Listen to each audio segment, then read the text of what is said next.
Companies that fail to tackle climate change will be delisted from the London Stock Exchange. UK Labour announces John McDonnell, the Shadow Chancellor, pledged his government would ensure firms are pulling their weight to tackle the existential threat to the planet. Here's a summary of the article. Companies that fail to act on the climate change they cause will be axed from the stock exchange, under radical Labour plans.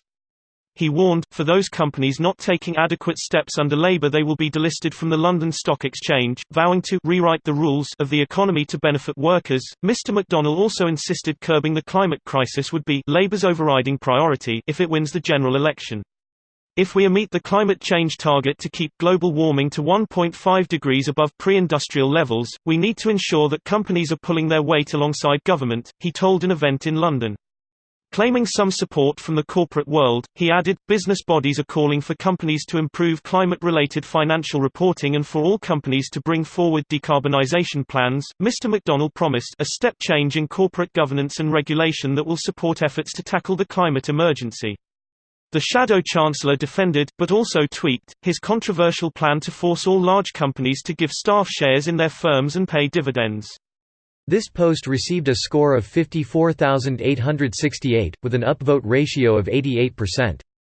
Here are the top comments in response to this article. Don't get me wrong, I think that's great and important, but how do we measure failure to tackle climate change?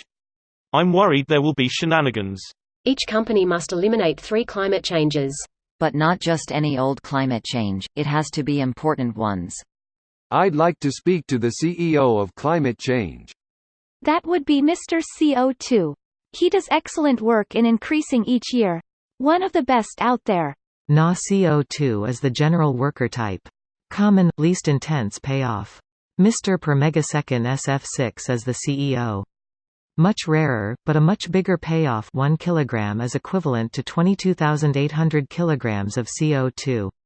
Fun fact, Mr. Sulfur hexafluoride has a deep voice and is also mildly anesthetic.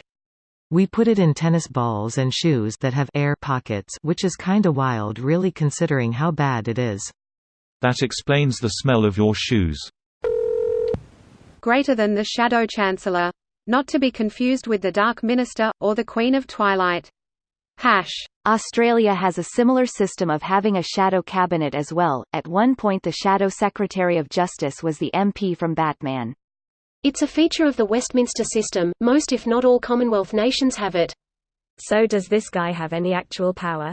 Depends on the makeup of Parliament. If there's a strong majority then the shadow cabinet are pretty powerless, but with a minority government they have a lot. Plus they're the second biggest party, so the ones with the biggest chance of taking power if the incumbent was to lose. Sounds like the minority whip in US government. Not familiar with that, but I'd imagine it's the same kind of thing. Say the Conservatives are in power as they are now, then they have a cabinet. Labour aren't in power but also have a cabinet, which is called the shadow cabinet. If it switched then the Conservatives would have the shadow cabinet. So it's a similar position to how the Democrats are now in the US, but the difference is we don't directly vote for Prime Minister, it's chosen by the Parliament, so you can have a majority of Parliament and not be in power like you can with the US Senate. You can fall short of a majority and have.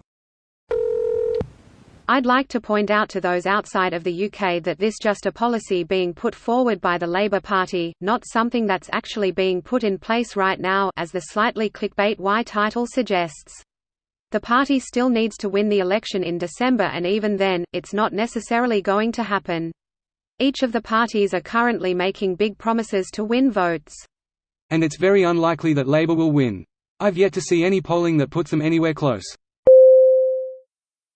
This video was automatically created by Reddit to speech.